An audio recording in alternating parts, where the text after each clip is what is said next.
మనము కయ్యూను వంటి వారమై ఉండరాదు.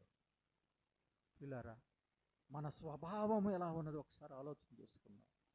మనలో పుట్టే కోరికలు శరీర సంబంధమైనవా, ఆత్మ సంబంధమైనవా? శరీరానుసారులు ఏమన్నాడు? శరీర సంబంధమైన వాటి మీదే మనసు. అంటే మనసు అంటే ఇంకా ఎప్పుడు చూసినా దేని మీద మనసు ఉంటుంది? శరీర సంబంధమైన వాటి మీదే. ప్రార్థన చేద్దాం, స్తుతులు చెల్లిద్దాం, దేవుని సన్నిధికి వద్దాం, మందిరానికి వద్దాం, మందిరాన్ని మానుకోకుండా ఉందాం, ప్రభు సన్నిధిలోనే కనిపెడదాం, ప్రభువు మీద ఇష్టపడదాం, పరిచర్య చేద్దాం, ఆయన్ని ప్రేమిద్దాం అనే ఆలోచన ఎవరికి ఉంటుంది? ఆత్మ సంబంధులకే.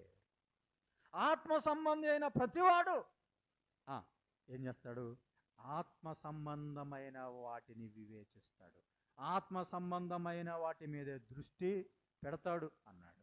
మీరు జీవము గల దేవుని ఆలయమై ఉన్నారు. ఆయన ఆ ఆలయములో అనగా మనలో ఆయన నివసించాలన్నాడు. ఇదిగో ఈ హనోకు తనకు ఆ పేరు పెట్టబడిన పట్టణం కట్టుకున్నాడు, కానీ ఆ పట్టణంలో ఎవరు లేరు? ఆత్మ సంబంధులు లేరు. దానిలో ఉన్నవారంట శరీర సంబంధులే. కయ్యూను వంటి వారే, కయ్యూను స్వభావం వంటి వారే. అతడు దుష్టుడు, అతడు దుర్మార్గుడు, అతడు నరహంతకుడు, అతడు తన సహోదరుని చంపాడు. ఈ మాటలు మనం ఆలోచన చేస్తున్నప్పుడు కయ్యూనులో ఏ మంచి స్వభావం మనకు కనబడదు.